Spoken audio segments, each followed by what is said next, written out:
தென்னாடுடைய சிவனே போற்றி எந்நாட்டவருக்கும் இறைவா போற்றி. அனைவருக்கும் வணக்கம். இந்த காணொளியில் இறப்பில் ஏன் நெய்ப்பந்தம் பிடிக்கின்றாங்க அப்படிங்கிறத பற்றி சிந்திக்க போகிறோம். வழக்கமாக இறப்பில் இந்த வாய்க்கரிசி கோடி போடுதல் இதெல்லாம் போட்ட பிறகு நெய்ப்பந்தம் பிடிக்கிறது அப்படின்னு ஒரு சடங்கு செய்வாங்க.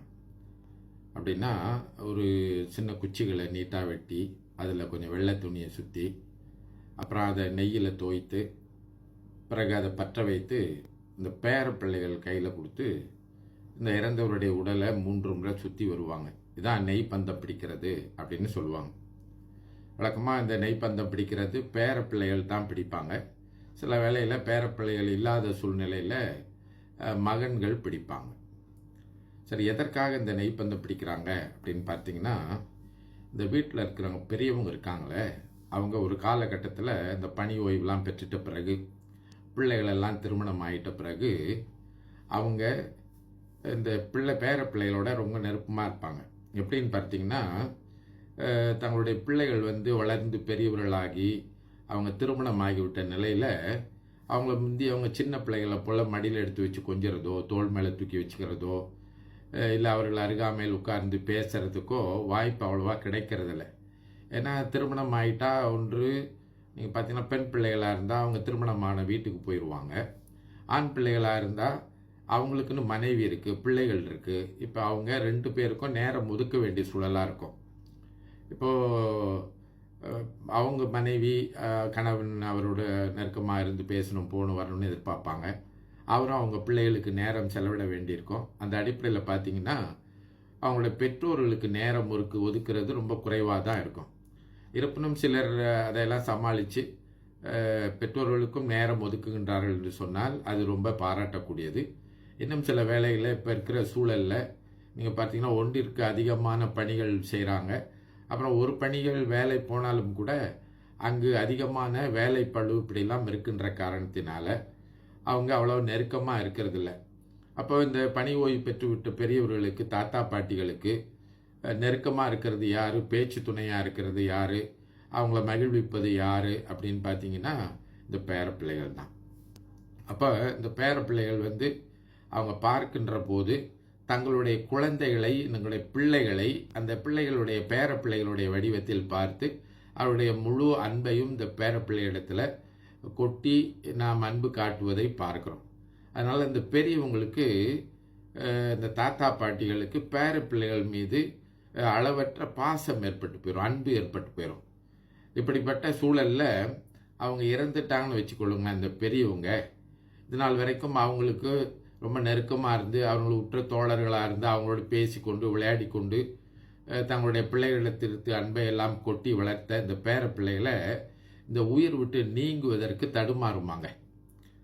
அப்போது அந்த அன்பின் அடிப்படையில் இந்த பேர பிள்ளைகளை பிரிவதற்கு இந்த தாத்தா பாட்டிக்கு மனசே வராதான். அதான் சில வேளையில் கூட நம்ம பார்த்தீங்கன்னா இந்த பேர பிள்ளைகளை தற்காத்து பேசுறதில் இந்த தாத்தா பாட்டிக்கு முதன்மை வைப்பாங்க. சில வேளையில் வீட்டில் பிள்ளைகளை கண்டிக்கிறது கூட ரொம்ப சிக்கலாக போயிடும். நாம் கண்டிச்சுமா இப்போ நம்ம தாத்தா பாட்டிக்கு முன்னாடி நின்றுக்கிட்டு ஏன் பிள்ளை இப்படிலாம் பண்ணுற போகிற வர அப்படின்னு அன்பின் அடிப்படையில் அவங்க தற்காப்பாங்க. சில வேளையில் நமக்கு சிக்கலாக இருக்கும், சில வேளையில் நன்மையாக கூட இருக்கும். அப்படி இந்த பேர பிள்ளைகள் மீது உயிரையே வைத்திருக்கின்ற பெரியவர்கள் இறந்து போயிட்டா அவங்களுடைய உயிர் தடுமாறும் என்பது நம்பிக்கை. அவங்கள விட்டு பிரியறதுக்கு ரொம்ப தடுமாறுகின்ற சூழல் ஏற்படும் என்பது நம்பிக்கையாக இருக்கின்றது. அந்த அடிப்படையில் இந்த பேர பிள்ளைகளுடைய உறவை முறிக்க வேண்டும் என்பதற்காகத்தான் இந்த நெய்ப்பந்தம் பிடிக்கின்ற சடங்கு செய்யப்படுகின்றது. அப்போ அவங்க என்ன பண்ணுவாங்க, இந்த பேர பிள்ளைகளெல்லாம் கூப்பிட்டு அவங்க கையில் இந்த நெய்ப்பந்தத்தை கொடுத்து இந்த நெய்ப்பந்தத்தை உயர்த்தி பிடிக்கணும். உயர்த்தி பிடித்து தாத்தா பாட்டி அதோ பாருங்க சிவலோகம் தெரிகிறது, நாங்கள் உங்களுக்கு வழிகாட்டுகின்றோம், நீங்கள் அந்த சிவ பதவி அடைந்து விடுங்கள் அப்படின்னு சொல்லி நெய்ப்பந்தத்தை உயர்த்தி பிடிப்பதாக செய்கின்ற வழக்கம் இருக்கின்றது. அப்போ ஒன்று இறந்தவருக்கு இனிமேல் நீங்கள் எங்களிடத்தில் இருக்கின்ற அந்த அன்பை பாசத்தை பற்றை விட்டு இறைவன் திருவடியை அடைந்து விட வேண்டும், எங்களை எங்களுடைய பெற்றோர்கள் பார்த்து கொள்வார்கள், நாங்கள் பத்திரமா இருப்போம், நீங்கள் நல்லபடியாக இறைவனுடைய திருவடியை சென்று சேருங்கள் என்று இந்த பிள்ளைகள் வழிகாட்டுவதாக அந்த நெய்ப்பந்தத்தை பிடிப்பதாக சொல்லப்படுகின்றது. தவிர இந்த நெய்ப்பந்தம் எனப்படுவது அதிலே இருக்கின்றது. நெய் பந்தம் என்று அப்படின்னு சொன்னால், இந்த நெய்யை கொண்டு செய்யப்பட்டிருக்கின்ற இந்த பந்தம் இருக்கின்றதே, அது அந்த தீ பந்தம் இருக்கின்றதே, அது பேரப்பிள்ளைகளுக்கும் தாத்தா பாட்டிக்கும் இடையில் இருக்கின்ற அந்த பந்தத்தினை, உறவினை தீயிட்டு கொளுத்துவதாகவும் இருக்கின்றது. அதனால தான் நீங்கள் பார்த்தீங்கன்னா அந்த நெய் பந்தங்கள் எல்லாம் கொளுத்திட்ட பிறகு, காட்டிட்ட பிறகு என்ன செய்வாங்க, இந்த தீச்சட்டியிலே போட்டுருவாங்க. கொள்ளி சட்டின்னு இருக்குது பார்த்தீங்களா, அதிலே போட்டுருவாங்க. இப்போ கொள்ளி வைக்கின்ற போது அதுவும் சேர்ந்து அந்த உறவு எரிக்கப்பட்டது, முறிக்கப்பட்டது என்கின்ற கருத்து. பிறகு கொள்ளி வைக்கின்ற போது அது பற்றிய செய்தியை நம்ம பார்க்கலாம். அப்போ இந்த நெய்ப்பந்த பிடிக்கின்ற போது இந்த பேரப்பிள்ளைகள் பார்த்தீங்கன்னா 3 முறை சுற்றி வருவார்கள். ஏன் 3 முறை சுற்றி வரணும் அப்படின்னு பார்த்தீங்கன்னா, ஒருவேளை ஒரு முறை சுற்றி வருகின்ற போது இறந்தவருக்கு அவர்கள் குறிப்பிடுகின்ற அந்த சிந்தனை இன்னும் ஏற்படவில்லை என்று சொன்னால், ஒரு முறைக்கு 3 முறையாக சுற்றி வருகின்ற போது அந்த மனம் ஒருநிலைப்படும் என்கின்ற நோக்கில் இறந்தவருக்கு அப்படி அந்த கருத்து ஊன்ற வேண்டும், உயிருக்கு கருத்து ஊன்ற வேண்டும் என்று 3 முறை சுற்றி வருகின்றார்கள். சுத்துகின்றவர்களுக்கும் ஒரு முறை சுற்றி வருகின்ற போது அந்த கவனம் அதிலே செல்லாமல் வேறு ஏதாவது சென்று இருக்குமானால், அப்படி இல்லாமல் 3 முறை சுற்றி வருகின்ற போது அந்த கவனம் ஒருமித்து, அவர்கள் சிந்தனை ஒருமித்து இறந்தவருக்கு அந்த சிந்தனை ஏற்படுத்த வேண்டும் என்பதற்காக ஒரு முறைக்கு மேலே 3 முறையாக சுற்றி வர்றாங்க. அப்போ அப்படி சுற்றி வருகின்ற போது நாம் சுற்றுகின்ற அந்த பிள்ளைகள் சிறு குழந்தைகளாக இருக்கின்றார்கள். அதனால் அவர்களுக்கு தெரியாது.